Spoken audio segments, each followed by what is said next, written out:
Hey everyone, today I'm going to show you guys how to make a car payment calculator or amortization table in Google Sheets that looks just like this. So to start, we have our blank spreadsheet and I'm going to format the column width real quick before we get started. So this first column I'm going to resize down to 25, and then columns B through G, which is what we'll be using, we will resize up to 120. So before we get into our amortization table, we're going to have a little chart up in the top left. The chart will include things like the loan, which is the loan amount, the interest rate, the rate broken down into a monthly rate, the amount of periods on the loan in years, and then as well the amount of periods in months, and then finally we have the payment. And when you create your version of this spreadsheet, the loan, the interest rate, and the amount of periods and years will all be manual inputs. So I'm going to make those yellow to signify that we have to input our own information there.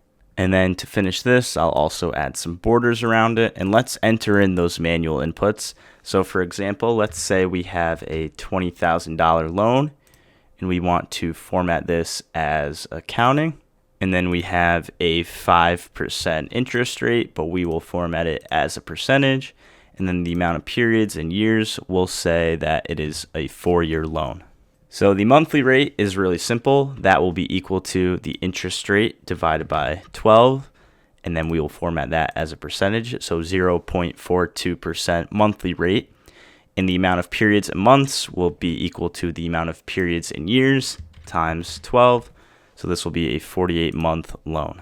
And then finally, the payment, we'll use the payment formula, and we'll type in equals PMT, open our parentheses, and then for the rate, we will select cell C4, the monthly rate, add a comma. For the number of periods, we will select 48 months, add one more comma, and then the present value is cell C2, the loan amount, and we can hit enter. And this payment is displayed as a negative, so to fix that, we can go back into this formula and add a minus before equals, or before the PMT. And then we hit enter, and you'll see that our payment, our monthly payment, is $460.59. So now we're ready to move on to our amortization table, and we'll start in cell B9 with some column headers. So first, we will have which period we're in, and that's which month we are in. We will then have the payment as well as how that is broken down into interest and principal. We will have any extra payments, and then finally we will have our loan balance at that month. So our first row will be pretty simple. The first month will be 0 because this is for the start of the loan. And then there will also be no payment, no interest, no principal, no extra payments, and the loan balance will be equal to our starting loan balance in cell C2 of $20,000. Then we can really get things started in this next row. In cell B11, we are now in month number 1. The payment is equal to C7, the $460, but we can add dollar signs before the C and before the 7 so that when we drag this down later, this payment stays referenced to cell C7. We can hit enter. The amount of interest will be equal to our loan balance at the start of the period, so G10 times our monthly rate, so cell C4, and we can hit enter. And then real quick, I'll also format this as accounting. We can format the payment as well, which we forgot to before, as accounting. And then for this interest formula, we're going to add dollar signs before the C and 4 in C4 so that we are always referencing the monthly rate of 0.42% and hit enter.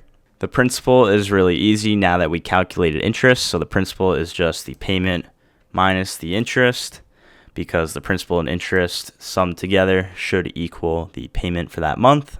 The extra payment for right now will be $0, and we can format that as accounting. We'll kind of get into that extra payment column at the end of the video.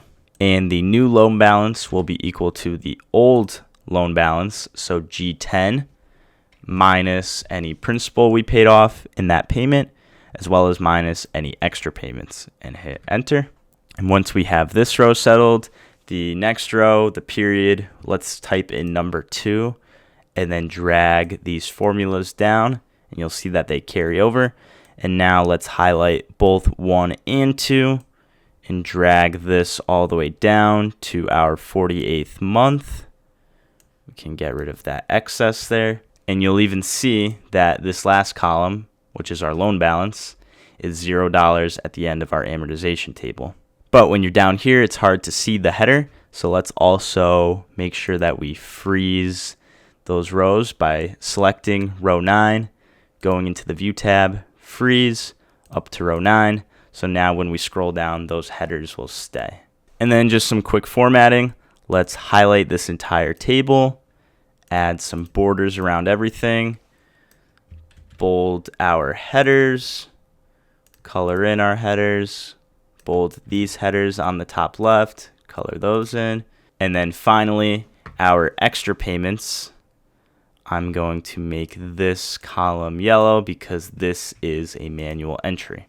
And now we're going to make one last chart, which is related to these extra payments. So if we go up to cell E2, we will have one final small chart where we have our original interest, our current interest, and interest saved.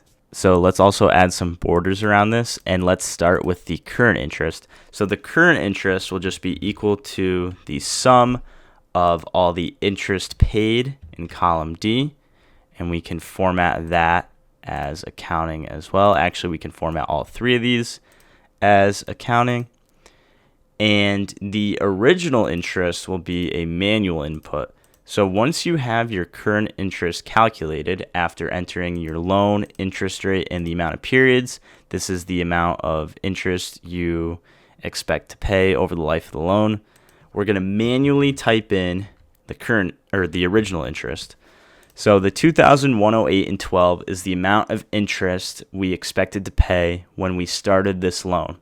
The current interest will be the amount of interest given any extra payments. So I'll show you what that means. Let's say in month 7 of the loan, we added an extra $2,000 of a payment.